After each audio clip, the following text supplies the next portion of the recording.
সবাইকে স্বাগত জানাচ্ছি বিডিভিউজ ইনফোটেনমেন্টে। আপনাদের সাথে আছি আমি সুস্মিতা দাস। মিয়ানমারের যুদ্ধ বিধ্বস্ত রাখাইন রাজ্য এখন মানবিক বিপর্যয়ের সম্মুখীন। গেরিলা সংগঠন আরাকান আর্মি এক বছরব্যাপী তীব্র সশস্ত্র সংঘর্ষের পর এরই মধ্যে সীমান্ত থেকে ইরাবতী অববাহিকা পর্যন্ত পুরোটা এলাকা অনেকটাই নিয়ন্ত্রণে নিয়ে নিয়েছে। গেরিলা সংগঠনটি বর্তমানে আন শহরের কেন্দ্রীয় অংশে ঘেরাও করেছে। আর এই শহরে মিয়ানমার সেনাবাহিনীর পশ্চিমাঞ্চলীয় কমান্ড অবস্থিত। এছাড়াও মাউন্টডাউ শহরে সীমান্তরক্ষী পুলিশ ক্যাম্প 5 দখল করার জন্য চরম লড়াই লিপ্ত। মিয়ানমার উপস্থিতি নিয়ে এশিয়া টাইমসের বিশ্লেষণের ভিত্তিতে আরও বিস্তারিত থাকছে আজকের প্রতিবেদনে।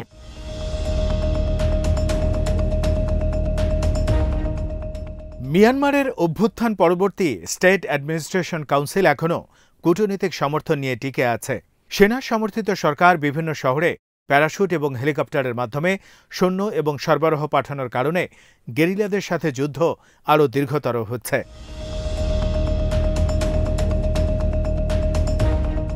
সেনাবাহিনীর নিয়মিত তৎপরতা থাকা সত্ত্বেও গেরিলা সংগঠনটি ভয়াবহ যুদ্ধের মাধ্যমে এই পর্যন্ত 10টি শহর দখলে নিয়েছে।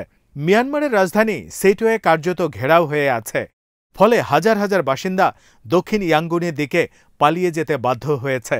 মিয়ানমারের সামুদ্রিক ও বিমানবন্দর এখনও কার্যক্রম চালাচ্ছে, তবে অনেক স্থানেই সড়ক যোগাযোগ বন্ধ হওয়ার খবর পাওয়া গেছে।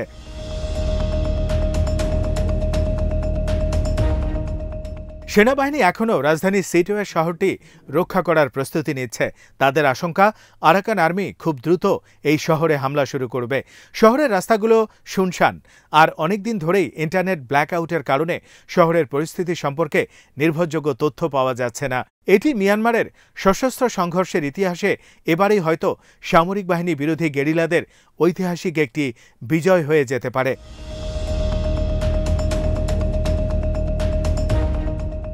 তবে বিজয়ী যেই হোক, বছরের পর বছর ধরে চলে আসা এই সংঘাতের কারণে এরই মধ্যে মিয়ানমারে ভয়াবহ মানবিক বিপর্যয় ঘটে গেছে, যার প্রভাব আগামী বছরগুলোতে আরও তীব্রভাবে অনুভূত হবে বলে আশঙ্কা করা হচ্ছে।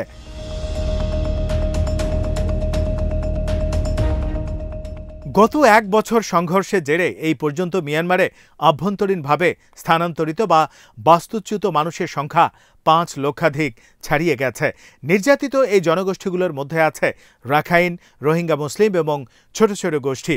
প্রতিকূল পরিস্থিতির কারণে বহির্বিশ্ব থেকে এসব এলাকায় মানবিক সহায়তা আটকে গেছে। ফলে স্থানীয় মানুষের খাদ্য, আশ্রয় এবং চিকিৎসা সরবরাহের চাহিদা পূরণ হচ্ছে না।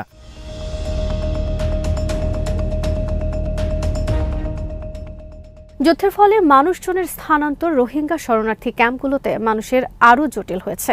এমনিতেই 2023 সালের মে মাসে সংঘটিত মোখা সাইক্লোনের কারণে সেটওয়ে শহরের অবকাঠামো, বিশেষ করে অভ্যন্তরীণ বাস্তুচ্যুতির শিকার এমন জনগোষ্ঠীর 85% উদ্বাস্তু শিবিরও ধ্বংস হয়ে যায়।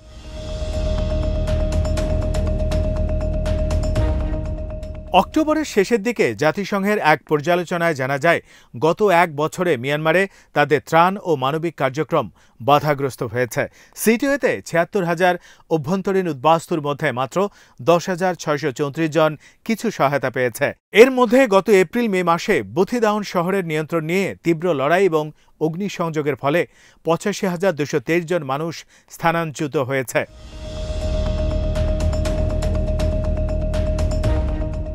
রাখাইন রাজ্যের দক্ষিণে আন, তাওংআপ, থান্দোয়ে এবং গাওয়া শহরও ঐতিহাসিকভাবে সংঘাত এবং সংঘর্ষমুক্ত ছিল। তাই সেখানে সংঘর্ষের জেরে মানবিক সংকটও প্রকট হয়, যার ফলে সেগুলোতে জরুরি সহায়তা খুব কমই পৌঁছে গিয়েছিল। আরাকান আর্মি বর্তমানে এসব এলাকার অধিকাংশই নিয়ন্ত্রণ নিয়েছে। নিয়ন্ত্রণ ফিরে পাওয়ার জন্য এসএসসি যুদ্ধবিমান, আর্টিলারি হামলা এবং সাধারণ মানুষের বসতি লক্ষ্য করে গান ফায়ার বৃদ্ধি করেছে। ফলে এই এলাকাগুলোতে অর্থনৈতিক কার্যক্রম ব্যাহত হচ্ছে এবং মানুষ বাস্তুচ্যুতির ভিকটিম হচ্ছে।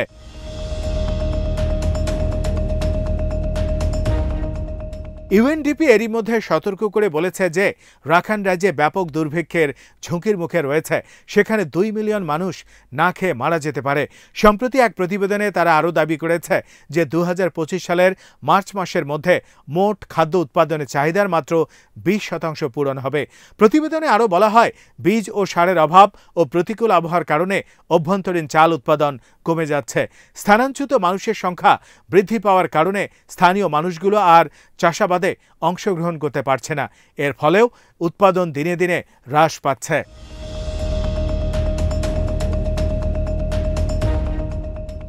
রাস্তাঘাট এবং সামুদ্রিক রুটের বেশিরভাগই অবরুদ্ধ হয়ে যাওয়ার কারণে খাদ্য নিরাপত্তা সংকট আরও বেড়েছে। জাহাজ দিয়ে পণ্য কেবলমাত্র সিটোয়ে এবং কিয়াউ কফিউ বন্দরে পৌঁছানো সম্ভব হচ্ছে।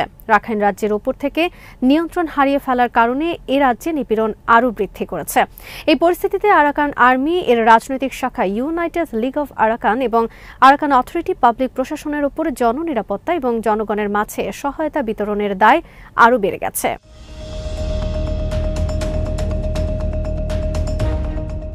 রাখাইন রাজ্যের অধিকাংশ এলাকা নিয়ন্ত্রণ নিয়ে নেয় জনগণকে সেবা দেয়া বা সুশাসন নিশ্চিত করার দায় আরাকান আর্মির, কিন্তু নিয়মিত যুদ্ধে ব্যস্ত থাকায় এসব দায়িত্ব পালন করতে পারছেন না তারা। রাখাইন সংঘাত আরও জটিল হয়েছে রোহিঙ্গা সলিডারিটি অর্গানাইজেশন বা আরএসও এবং আরাকান রোহিঙ্গা সলিডারিটি আর্মির মতো সশস্ত্র গোষ্ঠীগুলোর সাথে মিয়ানমার সেনাবাহিনীর সমঝোতার কারণে। এসব গ্রুপগুলো মিলে এখন আরাকান আর্মির বিরুদ্ধে যুদ্ধ করার সিদ্ধান্ত নিয়েছে।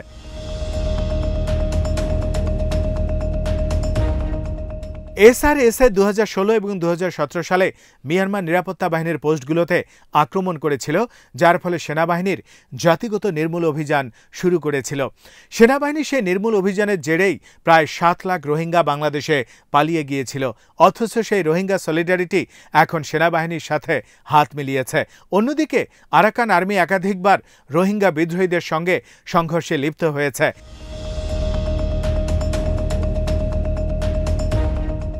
এই রোহিঙ্গা বিদ্রোহী সংগঠনগুলো নিয়মিতভাবেই কক্সবাজারের রোহিঙ্গা শরণার্থী ক্যাম্প এবং মাউন্ডা বুদিউথং শহরের স্থানীয় জনগণের মধ্য থেকে যোদ্ধা সংগ্রহ করছে। মিয়ানমার সেনাবাহিনী হাজার হাজার রোহিঙ্গা পুরুষকে অস্ত্র ধরতে বাধ্য করেছে, আবার রোহিঙ্গাদের বিরুদ্ধে বাধ্যতামূলক শ্রম এবং অন্যান্য নির্যাতন করছে, এমন অভিযোগ আরাকান আর্মির বিরুদ্ধেও রয়েছে।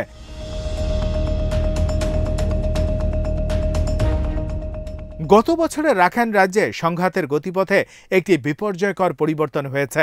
রাজ্যকে ঘিরে একটি দীর্ঘস্থায়ী সংঘাতের ঝুঁকি তৈরি হয়েছে, যেখানে একাধিক পক্ষ জড়িত হয়ে যেতে পারে। এতে বাংলাদেশ থেকে রোহিঙ্গাদের রাখাইন রাজ্যে প্রত্যাবাসন আরও অনিশ্চিত হয়ে উঠেছে। 1 বছর আগের তুলনায় বর্তমানে রোহিঙ্গা প্রত্যাবাসন অনেক বেশি কঠিন এবং অসম্ভব হয়ে পড়েছে।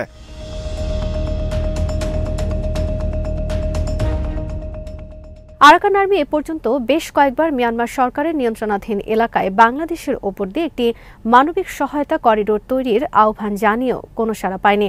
যদিও বাংলাদেশের বর্তমান অন্তর্বর্তী সরকার প্রধান ডক্টর মোহাম্মদ ইউনূস প্রশাসন রোহিঙ্গাদের সাহায্য করার প্রতিশ্রুতি দিয়েছেন, তবে তার সাথে দেশটির সেনাবাহিনীর কর্মকাণ্ডে মিল খুঁজে পাওয়া যাচ্ছে না।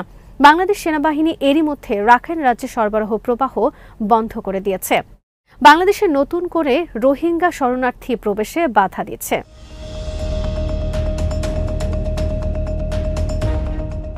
ব্যাপকভাবে গুঞ্জন উঠেছে বাংলাদেশ থেকে রোহিঙ্গা সলিডারিটি অর্গানাইজেশন বা আরএসওকে অস্ত্র এবং প্রশিক্ষণ দিয়ে সহায়তা করছে। এদিকে ভারত থেকে মিয়ানমারে সহায়তা আসার পথ রুদ্ধ হয়ে গেছে। আরাকান আর্মি গত জানুয়ারি মাসে পার্শ্ববর্তী চীন রাজ্যের পাল্টে শহর দখল করে নেয়। এই শহরটি আরাকান আর্মির জন্য কৌশলগতভাবে গুরুত্বপূর্ণ ছিল, কারণ এই শহরটি জয়ের পরেই ভারত থেকে কালাদান নদী ও সড়কপথ দিয়ে খাবার এবং জ্বালানি সরবরাহের প্রবাহ বেড়ে যায়।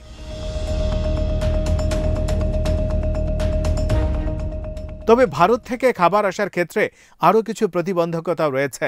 ভারতের মিজোরামে অবস্থিত চীনা জাতিগোষ্ঠীর সংগঠন ইয়াংলাই অ্যাসোসিয়েশনের সদস্যরা পাল্টেও শহরে খাবার এবং জ্বালানি পরিবহনের পথে বাধা সৃষ্টি করছে। তারা রাখাইন রাজ্যেও সরবরাহ যেতে দিচ্ছে না। আরাকান আর্মি যেভাবে চীন জনগোষ্ঠীর আদিভূমি দখল করেছে তা নিয়ে ইয়াংলাই অ্যাসোসিয়েশনও ক্ষুব্ধ এবং কয়েক মাস ধরে তারা আরাকান আর্মির উপর চাপ প্রয়োগের জন্য সরবরাহ রুটটি বন্ধ রেখেছে।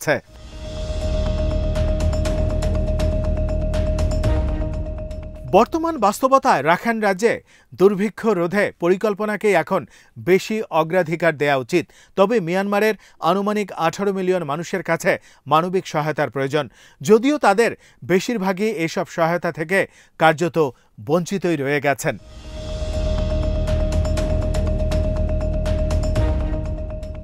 আজ এখানেই শেষ করছি। সমরাস্ত্র, প্রতিরক্ষা ও কূটনীতির নানা তথ্য জানতে চোখ রাখুন বিডিভিউজ ইনফোটেনমেন্টে। চ্যানেলটি ভালো লাগলে সাবস্ক্রাইব করুন, সংযুক্ত থাকুন আমাদের ফেসবুক পেজে।